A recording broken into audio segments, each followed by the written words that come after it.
Cuidado con el tap, tap, tap por la noche. Cierra los ojos, envuélvete bien con las mantas. Reza para que te deje en tu cama. Y no te lleva con ella en su lugar. Todos los niños de Sand Creek se saben esta rima de memoria. Se refiere a una entidad que ha plagado a nuestra pequeña ciudad durante los últimos 100 años. Se aparece de vez en cuando a los niños por la noche. No podemos encontrar un patrón sobre cuándo volverá con nosotros, ni entendemos cómo elige a qué niños visitará, aunque siempre tienen entre 7 y 11 años. Además, no podemos probar realmente que ella sea responsable de todos los niños desaparecidos que le hemos atribuido, pero las similitudes entre las desapariciones son difíciles de ignorar.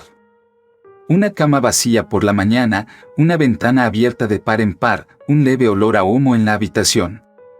Al menos 6 han desaparecido de esta manera desde 1924 y me temo que se encontrará con más en el futuro. Hay muchos por aquí que dicen que es un mito, que, lamentablemente, los secuestros de niños no son del todo infrecuentes, y que 6 de ellos con detalles similares a lo largo de un siglo no prueban la existencia de un monstruo que nos tenga como objetivo.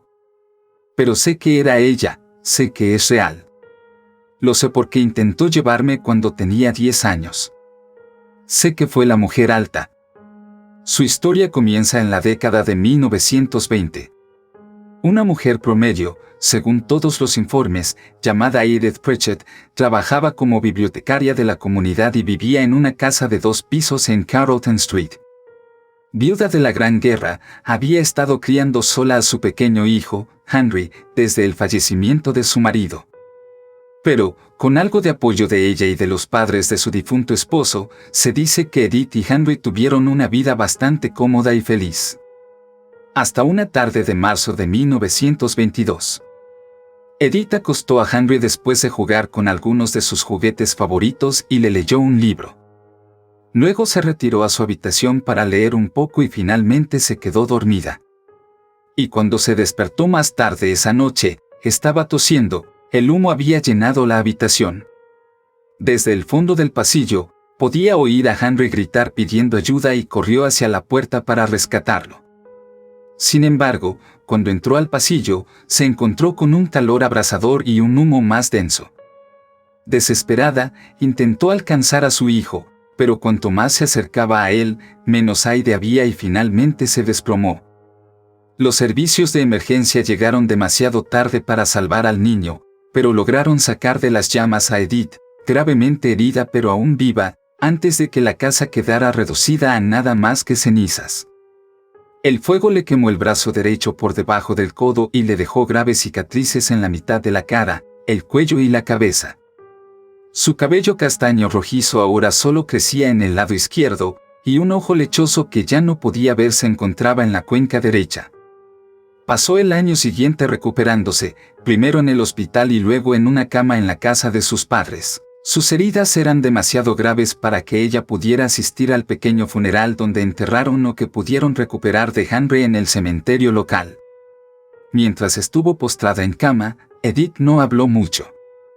Y, además de pedir artículos de primera necesidad como comida y agua, supuestamente solo pronunció 3 palabras que repitió una y otra vez. Tráele de regreso.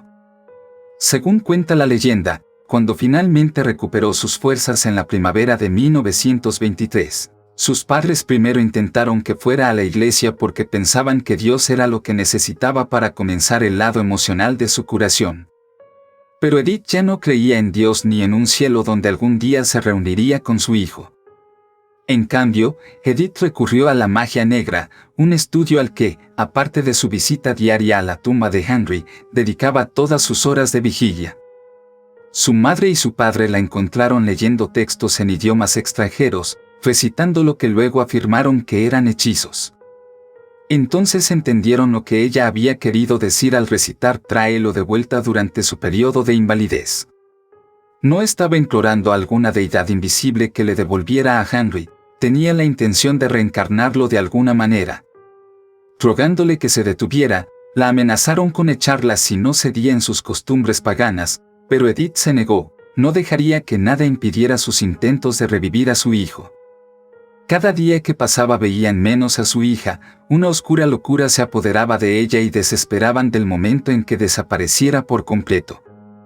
La gota que colmó el vaso llegó cuando la sorprendieron llevando a un joven del pueblo a su casa y, cuando le preguntaron qué estaba haciendo, ella les dijo que él iba a ser un sustituto en un ritual que ella iba a realizar.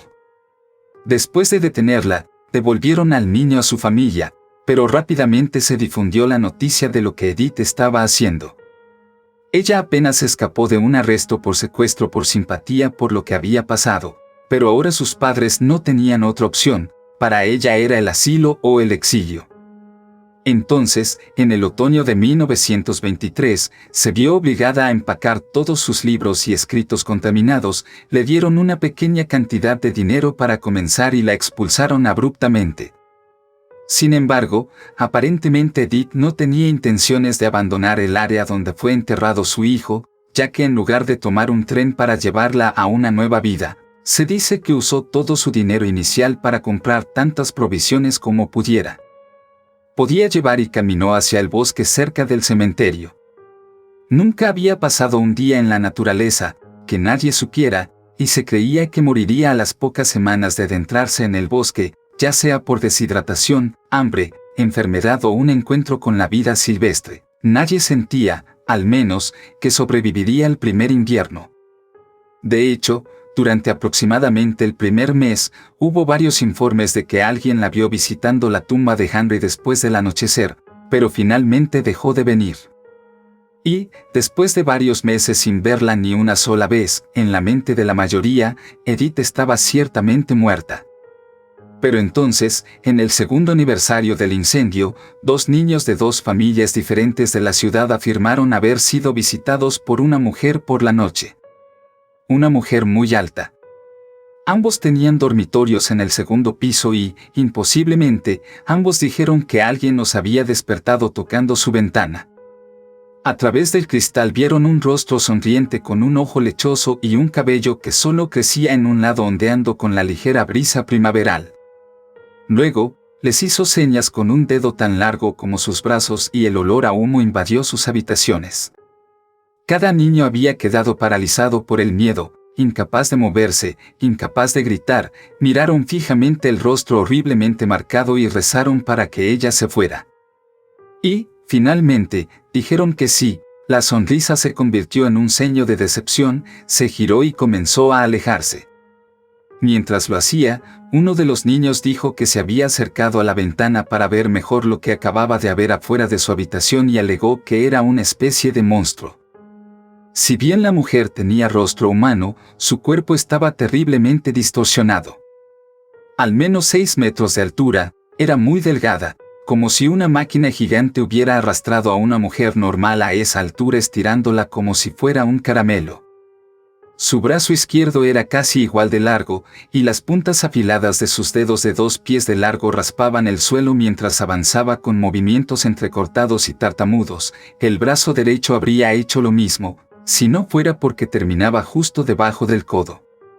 Sus piernas y pies estaban doblados en ángulos extraños, como los de su perro, según dijo el niño. Y, a la luz de la luna llena, dijo que se dio cuenta de que la mujer no estaba vestida y que su piel era negra y escamosa, como si estuviera hecha de madera carbonizada.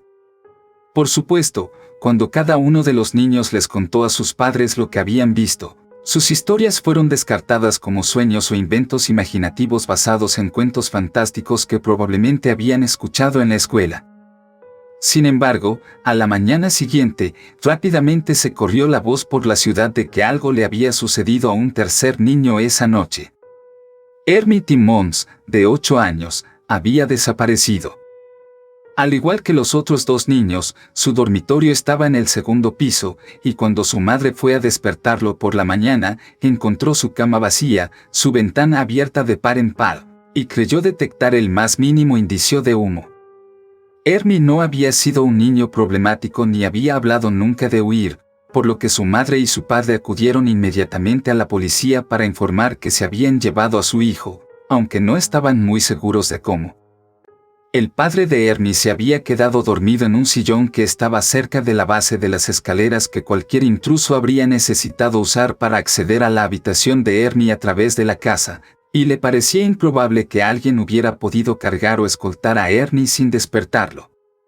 Además, si alguien lo hubiera llevado a través de la ventana, habría necesitado usar una escalera, y no había marcas en el suelo blando debajo del orificio que indicaran que se había colocado una allí. De hecho, no había ningún zapato ni huellas en el barro alrededor de la casa que mostraran que alguien había pisado allí la noche anterior. Pero, como era un pueblo pequeño y los oficiales conocían a los padres, comenzaron a buscar a Ernie de inmediato. Al ir de puerta en puerta y preguntar si alguien había visto u oído hablar del niño, o si habían visto u oído algo extraño que pudiera ayudar en la búsqueda, la policía finalmente descubrió que 2 hogares separados que estaban cerca de la casa de los Timmons tenían niños en ellos que afirmaban haber sido visitados la noche anterior por una mujer que tenía los rasgos distintivos de Edith. Como fue la única pista que recibieron, aunque las historias que les contaron contenían detalles que ignoraron como imaginaciones creativas de los niños, sintieron que valía la pena investigar. Los niños parecían genuinos en sus recuerdos de haber visto a la mujer, y los detalles de su ojo lechoso y las cicatrices de quemaduras eran lo suficientemente específicos como para considerar que Edith podría haber regresado a la ciudad para el aniversario del incendio. Y que tal vez, como ya había intentado hacer una vez, se había llevado un niño. Sus sospechas de que ella estaba involucrada de alguna manera también se reforzaron cuando se descubrió algo más ese mismo día. La tumba de Henry había sido desenterrada. Edith se convirtió en su principal sospechosa y varios grupos de búsqueda peinaron el bosque al que había huido el año anterior. Sin embargo, no se encontró ningún rastro de ella ni de Ernie en las semanas siguientes, y comenzaron a preguntarse si tal vez habían puesto demasiada fe en las historias de los niños. De todos modos, pidieron a todos los departamentos de policía de las áreas circundantes que estuvieran atentos a una mujer que encajara con las descripciones de Edith, o un niño que encajara con las descripciones de Ernie, pero nunca llegaron pistas de alguien que hubiera visto a alguno de ellos. Nunca más se volvió a ver a Ernie. Desde aquella noche de 1924, la mujer alta ha visitado Sand Creek en muchas ocasiones. A lo largo de los años, se ha desarrollado una teoría de que esa noche en particular, Edith exhumó a Henry y trató de realizar un ritual en sus restos para devolverlo a la vida, y que salió terriblemente mal, maldita y convertida en un monstruo. Un monstruo que no sabe más que haber perdido un hijo y que nunca dejará de intentar llenar ese vacío. Y por eso, regresa de vez en cuando para visitar a los niños de nuestra ciudad, habiendo olvidado hace mucho tiempo quién era Henry, y ocasionalmente se lleva a un niño o una niña, lo que despierta en algún lugar profundo de ella un recuerdo de su hijo que murió hace tantos años. Quizás todavía esté intentando traerlo de vuelta después de todo este tiempo. Fue una fresca noche de primavera de 2002 cuando ella me visitó. Como mencioné antes, yo tenía 10 años en ese momento y había escuchado las historias de la mujer alta desde que tengo uso de razón. Ella era una leyenda local, un mito, un demonio que aterrorizaba a los niños y los robaba de sus camas por las noches. Pero encontré su historia un tanto trágica. Primero quedó viuda y luego perdió a su hijo, habiendo resultado terriblemente herida en el proceso de intentar salvarlo. Sí, había recurrido a prácticas malvadas y sí, había intentado secuestrar a un niño incluso antes de convertirse en el monstruo, pero había experimentado mucho sufrimiento. No diría que ella estaba libre de culpa por lo que pasó con ella, pero una parte de mí sí entendió sus acciones, tal vez incluso sintió la más mínima simpatía. Sin embargo, eso no quiere decir que no estuviera aterrorizado de que ella apareciera en mi casa, incluso si mis padres me decían casi todos los días que ella no era real. Mi padre había vivido en Sand Creek toda su vida y, como tal, había oído muchas historias de amigos y familiares que habían sido visitados por la mujer alta, pero no creían nada de eso. Ella era algo que los niños usaban para asustarse unos a otros, y nada más en su opinión, ya que nunca la había visto personalmente. Y, como mi madre solo se mudó aquí después de conocer a mi padre en la universidad, sintió que la mujer alta no era más que un hombre del saco regional, del mismo modo que en su ciudad natal supuestamente había una bestia alada viviendo en una cueva cercana. Sin embargo, sus garantías hicieron poco para calmar mis temores, ya que había varios niños en la escuela que afirmaban rotundamente que la mujer alta se les había aparecido. Un niño del grado inferior al mío dijo que ella simplemente lo había mirado fijamente a través de la ventana durante lo que pareció una hora antes de simplemente darse la vuelta y alejarse. Una niña del grado superior contó cómo una mano ennegrecida había entrado en su habitación y le había acariciado el pelo varias veces. Tampoco parecía importar en qué piso de la casa dormía el niño. Cuando escuché su historia por primera vez, pensé que ella solo perseguía a los niños en los pisos superiores de las casas y que tal vez yo estaba a salvo ya que mi habitación estaba en el primer piso. Pero más tarde supe que ella aparentemente podía contorsionar su cuerpo de formas antinaturales, y mientras la habitación tuviera una ventana, siempre podría centrar su rostro en ella.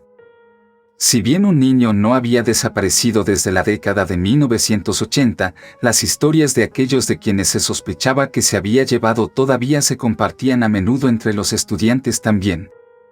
Hermie fue el primero, seguido por una niña de 9 años en 1929, luego un niño de 7 años en 1936, un niño de 8 años en 1948, una niña de 8 años en 1965 y un niño de 11 años en 1983.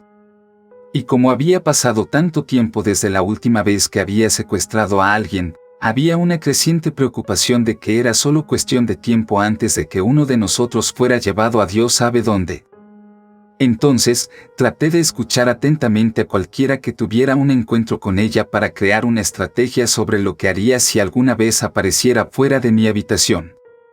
Algunos dijeron que le devolvieron la mirada, demasiado asustados para romper el contacto visual, pero sonaba como si hubiera permanecido más tiempo en las casas de los niños que hacían eso, o al menos así lo sentía. Otros se habían tapado la cabeza con una manta y trataron de fingir que ella no estaba allí, aunque dijeron que pensaban que a ella le había enojado que no la miraran. Era difícil decir cuál era realmente el mejor curso de acción si ella alguna vez me visitara, y principalmente recé para no tener que preocuparme nunca por eso. Tal vez mis padres tenían razón y ella no era real, o tal vez, incluso si lo fuera, no elegiría venir a verme entre los cientos de niños de la ciudad. Desafortunadamente, no tuve tanta suerte. Recuerdo esa noche vívidamente. Era viernes, me permitían quedarme despierto hasta tarde viendo dibujos animados y, en algún momento, debí quedarme dormido en el sofá. Recuerdo a mi padre llevándome a mi habitación y arropándome, antes de cerrar la puerta e irse él mismo a la cama. Agotado como ya estaba, rápidamente me quedé dormido otra vez, hasta que... Tap, tap, tap, tap. Algún tiempo después, me desperté con el sonido de pasos lentos y pesados, acercándose con cada paso. Preguntándome si todavía estaría soñando, abrí un poco los ojos y aguzé los oídos para ver si podía discernir si el ruido era real y, si lo era, de dónde venía. Tap, tap, tap, tap. No fue ningún sueño. Fuera lo que fuese, me di cuenta de que caminaba por el patio trasero directamente hacia mi habitación y que debía ser enorme. Mi ritmo cardíaco aumentó. Por favor, sé un oso, imploré al aire a mi alrededor, recordando la historia de un niño que la escuchó acercarse de manera similar antes de que se les apareciera. Por favor, sé un oso, por favor, sé un oso. Los últimos y atronadores pisotones aterrizaron justo fuera de la ventana, justo enfrente de mi cama, y me quedé mirando con determinación la puerta de mi dormitorio en la pared a mi lado, demasiado asustado para mirar para comprobar si las persianas estaban bajadas. Luego, escuché el chasquido y el crujido de los porros, y el más mínimo rastro de humo entró en mi nariz. Mis esperanzas de que fuera un oso se desvanecieron. Entonces supe con certeza que ella estaba afuera de mi ventana y que se estaba contorsionando para colocar su rostro justo en el medio de ella. Cada chasquido me hacía saltar, y ahora respiraba entrecortadamente, deseando al mismo tiempo que el estallido se detuviera, ya que cada articulación que se salía de su lugar me hacía sentir cada vez más mal del estómago, pero también que nunca terminara como sabía que vino después. No pude evitarlo, eché un vistazo rápido hacia los pies de mi cama y vi con cierto alivio que mis persianas estaban cerradas, dándome cuenta en ese momento de que nunca se me había ocurrido preguntar si alguno de los niños que la habían visto antes tenían las persianas cerradas o las cortinas cerradas cuando ella apareció. No puede ser tan simple, pensé, y mientras lo hacía, algo de unos 8 centímetros de ancho, negro y fino como el papel se deslizó por la grieta en el costado de la ventana, se enroscó alrededor del cordón de las persianas y empezó a subirlas. No tuve tiempo para pensar. No sabía si debía mirarla a los ojos o tratar de esconderme bajo las sábanas hasta que ella se fuera, pero instintivamente elegí lo último y me sumergí debajo de mi edredón antes de ver su rostro. El silencio se apoderó de la habitación por un momento, y luego... tap, tap, tap. En silencio, al principio, golpeó el cristal 3 veces tratando de llamar mi atención. Pero me negué a salir de mi escondite. No estaba seguro de no gritar en cuanto la viera. No mires, ella simplemente se irá. No mires, ella simplemente se irá. Susurré en voz baja. Tap, tap, tap. Con más fuerza, golpeó el panel, lo suficientemente fuerte como para que un pequeño pensamiento esperanzador entrara en mi mente. Tal vez uno de mis padres se entere y venga a investigar, reflexioné, sin atreverme a gritarles que vinieran a ayudarme, sin estar seguro de cómo reaccionaría si lo hiciera. Tap, tap, tap. Golpeó la ventana con tanta fuerza que no podía creer que no la oí romperse. Mis padres debieron haber escuchado eso, vendrán corriendo pronto, pensé. Pero mientras escuchaba el sonido de ellos arrastrando los pies en la puerta de al lado, mis oídos se toparon con un silencio abrumador. Bam, bam, bam. Ahora estaba golpeando la pared, haciendo temblar toda la habitación. Cuando mi padre no irrumpió por la puerta unos segundos después, comprendí que mis padres estaban sordos a lo que estaba sucediendo en mi habitación. Algo en ella estaba bloqueando que el sonido y las vibraciones llegaran a ellos. Yo estaba solo. Bam, bam, bam. Bam, bam, bam. Por favor, detente, por favor, simplemente vete. Continué con mis murmullos urgentes, entendiendo rápidamente que querían decir los niños que se habían escondido de ella cuando decían que pensaban que hacerlo la había hecho enojar. Bam, bam, bam. Bam, bam, bam. Bam, bam, bam. El ruido era demasiado fuerte, me dolía los oídos y cada uno de sus golpes enviaba un pulso ansioso por mi columna. Quitándome la manta de la cabeza, decidí prestarle mi atención, rezando para que mirarnos en silencio fuera preferible al pánico que inducía los golpes que ella estaba actualmente descargando en cascada por todo mi cuerpo. Sin embargo, al principio me arrepentí de mi decisión. Los pasos, el chasquido de los porros, el olor a humo, las persianas subiéndose, los golpes en la pared, todo eran alusiones aterradoras de que las historias que me habían contado otros niños no eran pura ficción. Pero verla, mirar al monstruo afuera, fue el momento en que se volvió real para mí. Se había inclinado hacia atrás y había pasado la mitad superior de su cuerpo a través de las piernas durante tanto tiempo que continuaron hacia arriba y fuera de la vista, permitiendo que su cabeza quedara al nivel de mi ventana. Y, bajo el fuerte haz de luz del reflector del patio trasero, pude ver que cada rasgo distorsionado de ella que me habían hablado era exacto. Como se describió, su piel estaba ennegrecida y agrietada en todas partes excepto en su rostro, que era de un blanco pálido y tenía profundas cicatrices en el lado derecho. Parte de sus labios se habían quemado y lucía una sonrisa torcida y carente de alegría, dejando al descubierto dientes amarillentos y podridos. En su cabeza, el cabello enmarañado crecía solo desde el lado izquierdo y caía hasta su hombro en gruesos mechones rojos. Pero los ojos. No podía apartar la mirada de los ojos. Sabía que uno sería de color blanco lechoso y parecía que la mayoría de los niños se habían fijado en este, pero fue el otro el que me intrigó. Era verde. un verde vivo. Quedaba algo de humanidad en él y me aferré a ese aspecto. Ella había sido una vez una mujer normal, no siempre fue esto. Comencé a considerarla de otra manera. El shock inicial por su apariencia estaba desapareciendo y reflexioné que no había nada intrínsecamente aterrador en sus cicatrices o en su ojo ciego. Se las había hecho tratando de salvar a su hijo. Es cierto que los rasgos monstruosos del resto de su cuerpo eran claros recordatorios de que ya no era verdaderamente Edith, pero sentí que sí podía concentrarme en su rostro, en quien solía ser antes de convertirse en la mujer alta, podría sobrevivir hasta que ella se fuera.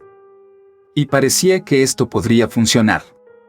Nos miramos fijamente en completo silencio durante incontables minutos y su sonrisa se desvaneció lentamente. Mientras tanto, no me atrevía a moverme ni a romper el contacto visual con ella.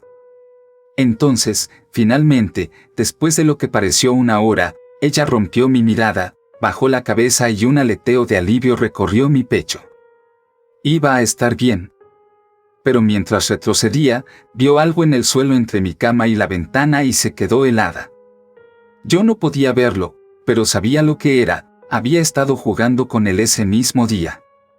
Mi padre me había regalado recientemente un antiguo camión de bomberos de juguete de la década de 1920 que alguna vez perteneció a su padre. Estrictamente hablando, se suponía que no debía jugar con él, se suponía que debía permanecer en mi estante junto a la puerta, pero había ignorado esta regla. Algo de reconocimiento brilló en sus ojos, y mi sensación de alivio se evaporó cuando su rostro volvió a encontrarse con el mío. Había hambre de emoción en su expresión, me miró como si estuviera viendo algo que no había visto durante mucho tiempo, y una mano que no se había movido desde que salí de debajo de las sábanas ahora tocó con sus dedos el cristal. Uno de ellos comenzó a extenderse y se aplanó para deslizarse por la rendija de mi ventana, lo mismo que debió haber hecho para subir las persianas. Y, una vez que volvió a entrar a mi habitación, abrió la cerradura. El olor a humo se intensificó cuando comenzó a abrir la ventana, sin apartar sus ojos de los míos. Entré en pánico. Olvidándome de intentar estar quieto o en silencio, grité y salté de la cama, moviéndome lo más rápido que pude hacia la puerta. Pero justo antes de que pudiera agarrar el mango, sentí sus dedos cerrarse alrededor de toda la parte superior de mi cuerpo, inmovilizando mis brazos a mis costados. Al girar la cabeza, vi el brazo ennegrecido extendido hacia mi habitación y reteniéndome con una fuerza inmensa que no pude superar. Grité pidiendo ayuda, pero mis padres todavía no podían oírme y sentí que me arrastraban hacia la ventana. Ella me iba a llevar, yo iba a ser el niño de 10 años en 2002 del que los niños de la escuela hablaban con los demás. Y, justo antes de llegar al borde de la habitación, uno de sus dedos se deslizó hacia arriba y sobre mi boca, impidiéndome emitir más sonidos. Luego me levantó con facilidad y me sacó al aire fresco de la noche. Escuché el chasquido de las articulaciones nuevamente mientras, con movimientos espasmódicos, ella tiraba de su cuerpo y de mí hacia atrás a través de sus piernas y se enderezaba en toda su altura. Cuando todo volvió a su lugar, tiró de mí hacia su cabeza y, a 6 metros del suelo, mantuvo nuestras caras a centímetros de distancia, mirándome de cerca. Petrificado, no podía imaginar qué hacer, cuando un pensamiento se abrió paso en el fondo de mi cerebro. Ella todavía está allí. Con mis ojos traté de decirle lo que su dedo me impedía decir, que sabía que parte de quien era ella permanecía, que yo no era su hijo, ni podía ayudarla a traerlo de regreso. Yo solo era un niño asustado. Milagrosamente, algo cambió, su expresión se suavizó y el dedo se deslizó de mi boca. Ahora en voz alta dije con voz tranquila y temblorosa, Edith, por favor, déjame ir. Lamento lo que te pasó. Por favor, Edith. Henry no querría esto. Su boca se abrió y emitió un chillido de agonía, como si estuviera luchando contra algo dentro de ella. Por un momento temí que ella pudiera aplastarme mientras el agarre alrededor de mi cuerpo se hacía más fuerte.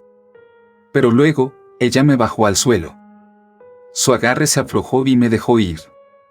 Incrédulo, vi cómo ella se daba vuelta y se alejaba de mi casa, y se dirigía en dirección al bosque cercano, continuando gritando y tambaleándose como si sufriera un dolor terrible durante todo el camino.